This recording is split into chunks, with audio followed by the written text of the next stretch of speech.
Complete Works of Swami Vivekananda, Volume 1, Patanjali's Yoga, Aphorisms, Chapter 4, Independence. 1. The Siddhis, powers, are attained by birth. Chemical means, power of words, mortification, or concentration. Sometimes a man is born with the Siddhis, powers, of course, those he has earned in his previous incarnation. This time he is born, as it were, to enjoy the fruits of them. It is said of Kapila, the great father of the Sânkhya philosophy, that he was a born Siddha, which means literally a man who has attained to success. The Yogis claim that these powers can be gained by chemical means. All of you know that chemistry originally began as alchemy. Men went in search of the philosopher's stone and elixirs of life, and so forth. In India, there was a sect called the Râsâyanas. Their idea was that ideality, knowledge, spirituality, and religion were all very right, but that the body was the only instrument by which to attain to all this. If the body came to an end every now and again, it would take so much more time to attain to the goal. For instance, a man wants to practice yoga or wants to become spiritual. Before he has advanced very far, he dies. Then he takes another body and begins again, then dies, and so on. In this way, much time will be lost in dying and being born again. If the body could be made strong and perfect, so that it would get rid of birth and death, we should have so much more time to become spiritual. So this Rasayanas say, first make the body very strong. They claim that this body can be made immortal. Their idea is that if the mind manufactures the body, and if it be true that each mind is only one outlet to the infinite energy, there should be no limit to each outlet getting any amount of power from outside. Why is it impossible to keep our bodies all the time? We have to manufacture all the bodies that we ever have. As soon as this body dies, we still have to manufacture another. If we can do that, why cannot we do it just here and now without getting out of the present body? The theory is perfectly correct. If it is possible that we live after death and make other bodies, why is it impossible that we should have the powers of making bodies here, without entirely dissolving this body, simply changing it continually? They also thought that in mercury and in sulphur was hidden the most wonderful power, and that by certain preparations of these, a man could keep the body as long as he liked. Others believed that certain drugs could bring powers, such as flying through the air. Many of the most wonderful medicines of the present day we owe to the Rasayanas, notably the use of metals in medicines. Certainly, certain sects of yogis claim that many of their principal teachers are still living in their old bodies. Patanjali, the great authority on yoga, does not deny this. The power of words. There are certain sacred words called mantras which have power, when repeated under proper conditions, produce these extraordinary powers. We are living in the midst of such a mass of miracles day and night that we do not think anything of them. There is no limit to man's power, the power of words and the power of mind. Mortification. You find that in every religion, mortification and asceticism have been practiced. In these religious conceptions, the Hindus always go to the extremes. You will find men with their hands up all their lives, until their hands wither and die. Men keep standing day and night until their feet swell, and if they live, the legs become so stiff in this position that they can no more bend them, but have to stand all their lives. I once saw a man who had kept his hands raised in this way, and I asked him how it felt when he did it first. He said it was awful torture. It was such torture that he had to go to a river and put himself in water, and that allayed the pain for a little while. After a month, he did not suffer much. Through such practices, powers, siddhis, can be attained. Concentration. Concentration is samadhi, and that is yoga proper. That is the principal theme of this science, and it is the highest means. The preceding ones are only secondary, and we cannot attain to the highest through them. Samadhi is the means through which we can gain anything and everything, mental, mortal, or spiritual. 2. The changes into another species is by the filling in of nature. Patanjali has advanced the proposition that these powers come by birth, sometimes by chemical means or through mortification. He also admits that this body can be kept for any length of time. Now he goes on to state what is the cause of the change of the body into another species. He says this is done by the filling in of nature, which he explains in the next aphorism. 3. Good and bad deeds are not the direct causes in the transformations of nature, but they act as breakers of obstacles to the evolution of nature. As a farmer breaks the obstacles to the course of water, which then runs down by its own nature. The water for irrigation of fields is already in the canal, only shut in by gates. The farmer opens these gates, and the water flows in by itself, by the law of gravitation. So all the progress and power are already in every man. Perfection is man's nature. Only it is barred in and prevented from taking its proper course. If anyone can take the bar off in rush's nature, then the man attains the powers which are his already.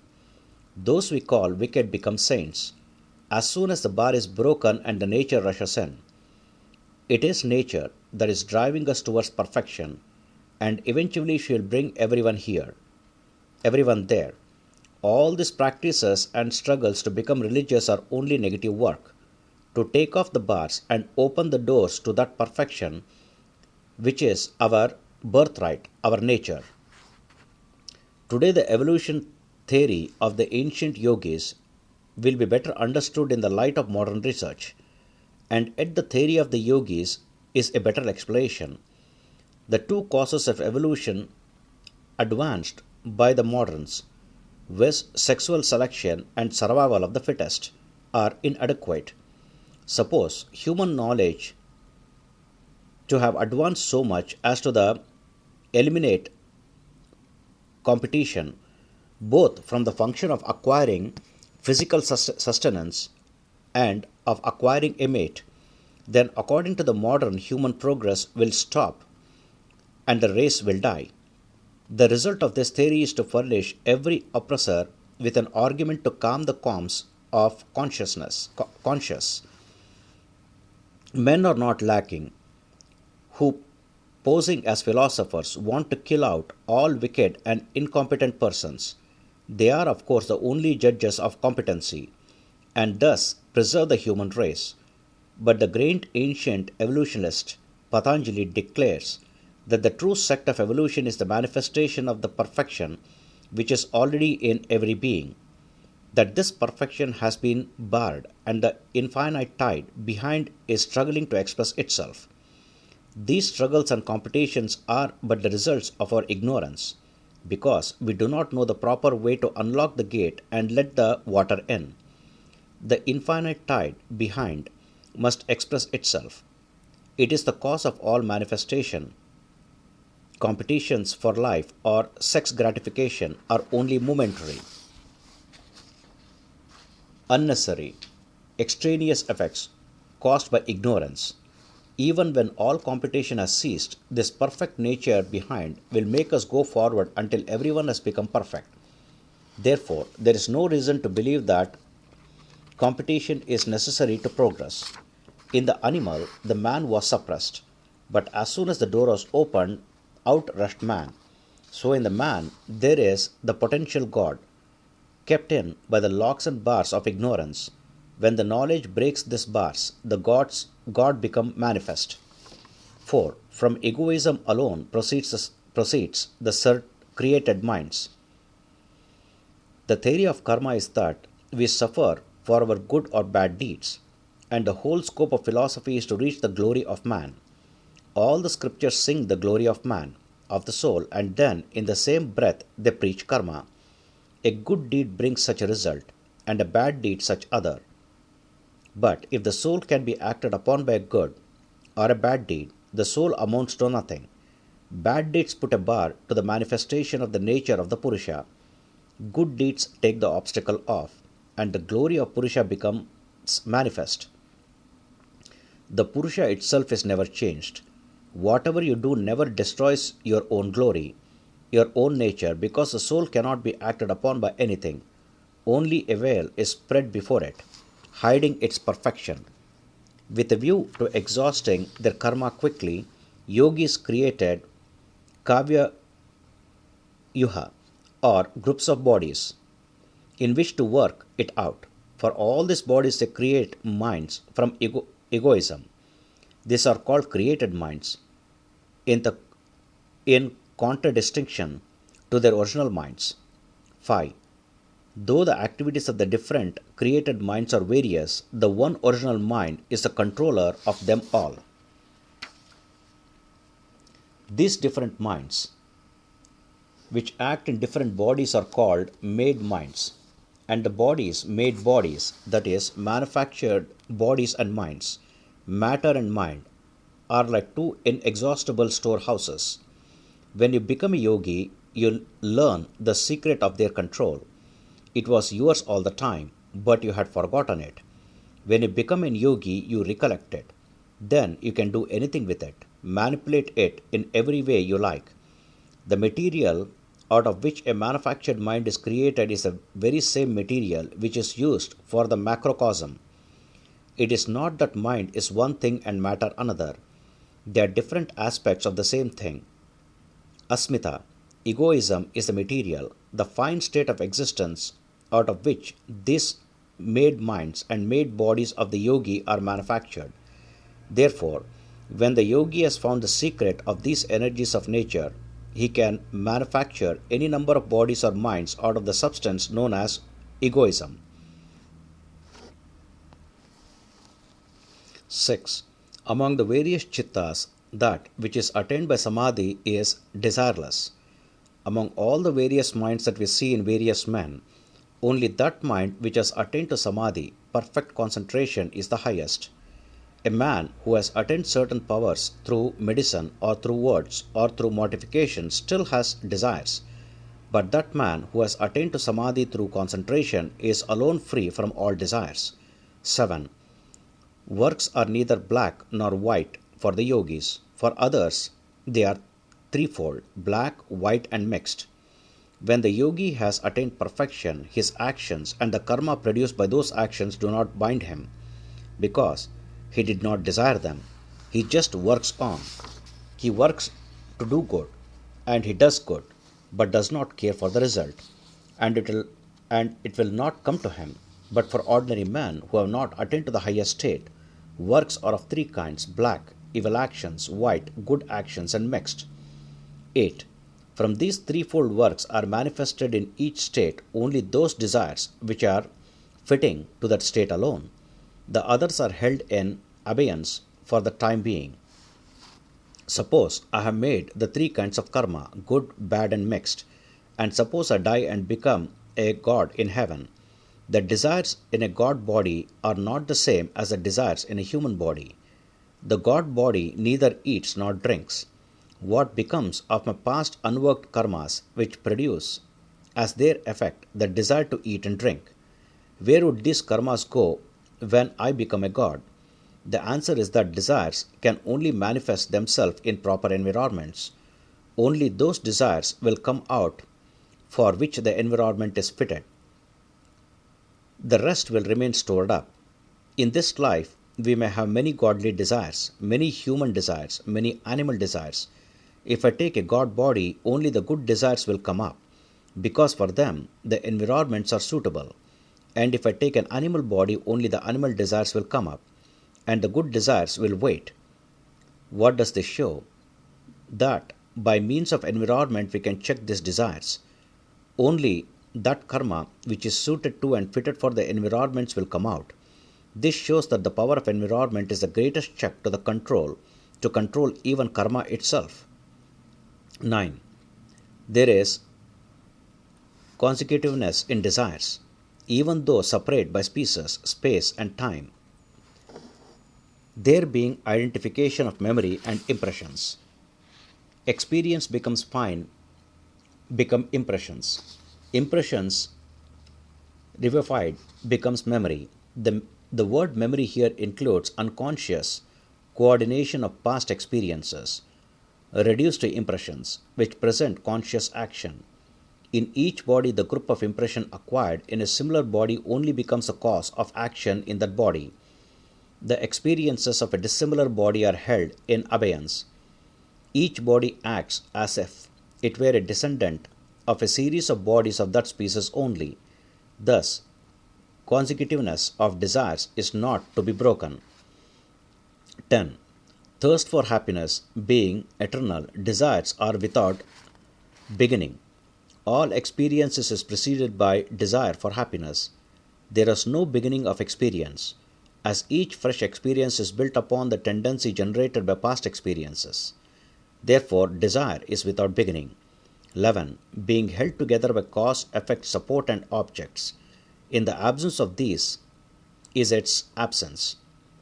Desires are held together by cause and effect. The causes are the pain-bearing obstructions and actions, and the effects are species, life, and experience of pleasure and pain. If a desire has been raised, it does not die without producing its effect. Then again the mind stuff is the great storehouse, the support of all past desires reduced to samskara form. Until they have worked themselves out, they will not die. Moreover, so long as the senses receive the external objects, fresh desires will arise. If it be possible to get rid of the cause, effect, support, and the object of desire, then alone it will vanish. 12. The past and future exist in their own nature. Qualities have different ways. The idea is that existence never comes out of non-existence. The past and future thought not existing in a manifested form, yet exist in a fine form. 13. They are manifested or fine, being of the nature of the gunas. The gunas are the three substances, sattvas, rajas and tamas, whose gross state is the sensible universe. Past and future actions from the different modes of the manifestation of these gunas. 14. The unity in things is from the unity in changes. Though there are three substances, their changes being coordinated, all objects have their unity. 15. Since perception and desire vary with regard to the same object, mind and objects are of different nature. That is, there is an objective world independent of our minds. This is a refutation of Buddhistic idealism. Since different people look at the same things differently, it cannot be mere imagination of any particular individual. There is an addition aphorism here in some editions. The object cannot be said to be dependent on a single mind. There being no proof of its existence, it would then become non-existence. If the perception of an object were the only criteria of its existence, then when the mind is absorbed in anything or is in samadhi, it would not be pursued by anybody and might as well be said to be non-existence. This is an undesirable conclusion. 16. Things are unknown to the mind, being dependent on the coloring which they give to the mind. 17. The state of the mind are always known, because the Lord of the mind, the Purusha, is unchangeable. The whole gist of this theory is that the universe is both mental and material. Both of these are in continuous state of flux. What is this book? It's a combination of molecules in constant change. One lot is going out and another coming in. It is a whirlpool, but what makes the unity? What makes it the same book? The changes are rhythmical. In harmonious order, they are sending impressions to the mind, and these pieced together make a continuous picture. Although the parts are continuously changing, mind itself is continuously changing. The mind and the body are like two layers in the same substance, moving at different rates of speed, relatively one being slower and the other quicker. We can distinguish between the two motions. For instance, a train is in motion and a carriage is moving alongside. It is possible to find the motion of both these to a certain extent, but still something else is necessary. Motion can only be perceived when there is something else which is not moving. But when two or three things are relatively moving, we first perceive the motion of the faster one, and then that of the slower ones. How is the mind to perceive? It is also in flux. Therefore, another thing is necessary which moves more slowly. Then you must get to something in which the motion is still slower, and so on, and you will find no end. Therefore, logic compels to you to stop somewhere. You must complete the series by knowing something which never changes. Behind this never ending chain of motion is the Purusha, the changeless, the colorless, the pure. All these impressions are merely reflected upon it, as a magic lantern throws images upon a screen, without in any way tarnishing it.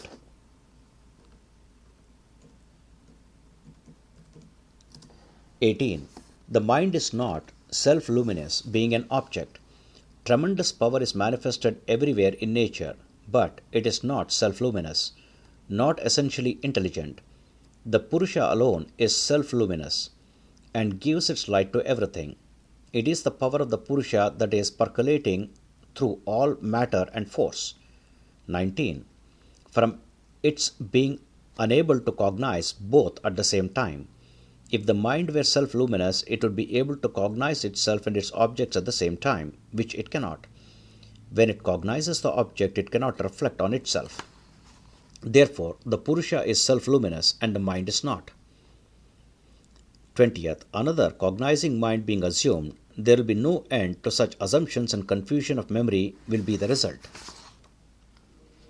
Let us suppose there is another mind which cognizes the ordinary mind.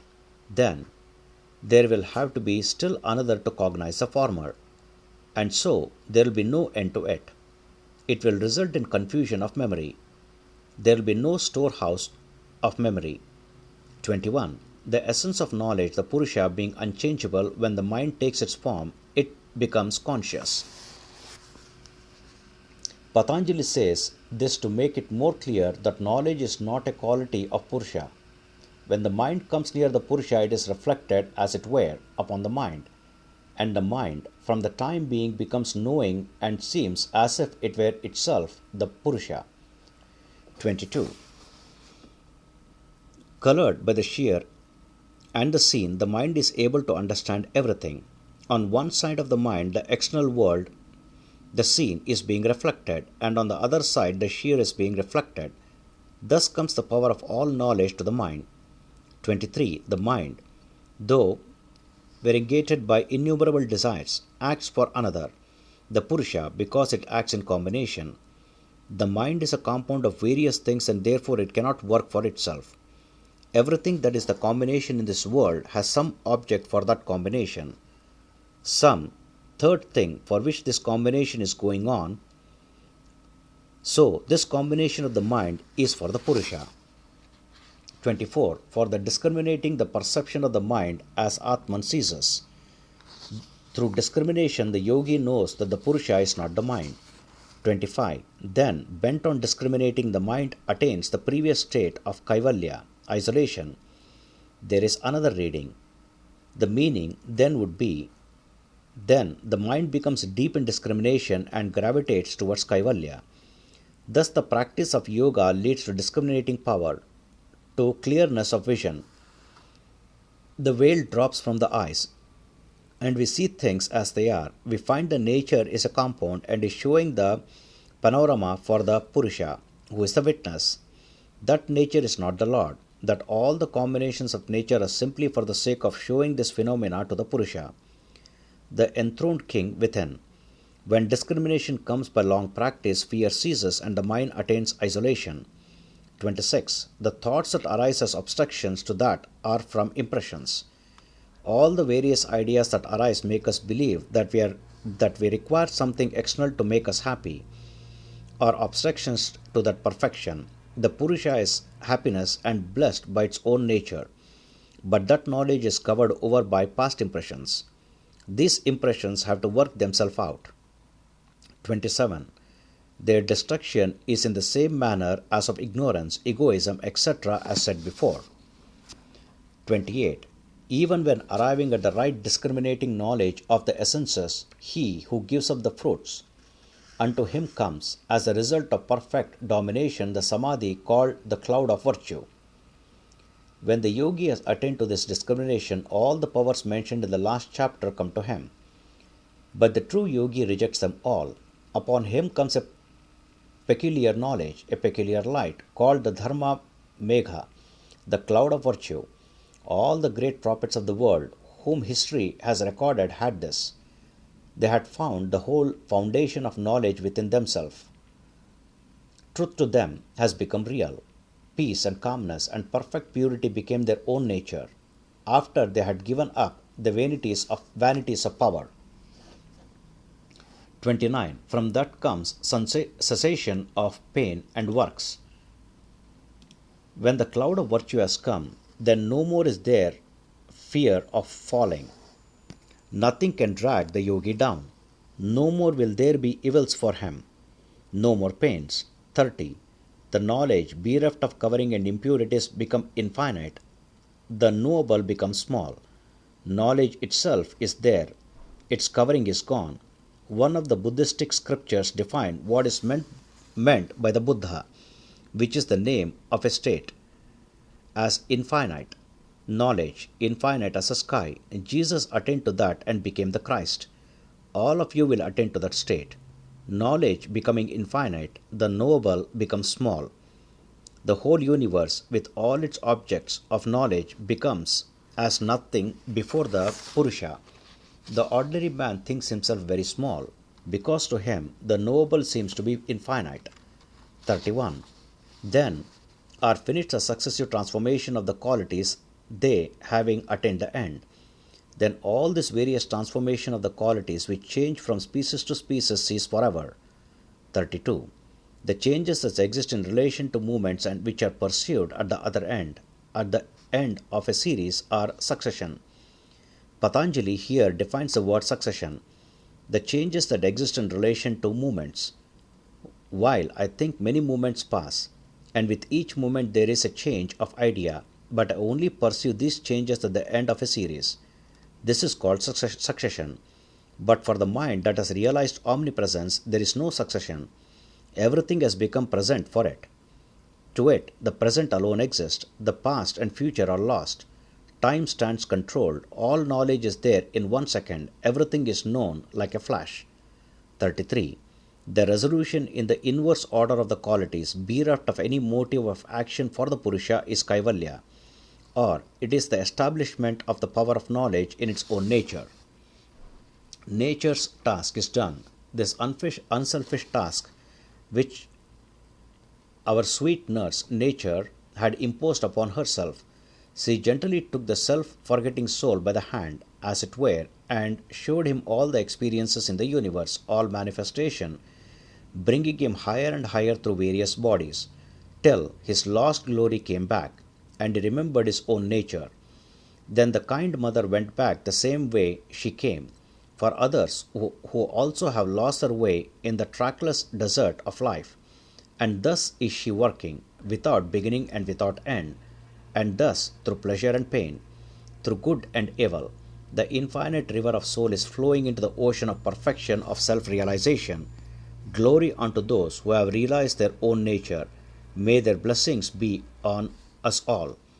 Here ends the chapter 4 of Patanjali's Yoga Aphorisms, Independence. Om Tat Sat. Om Sri Krishnarpanamastu.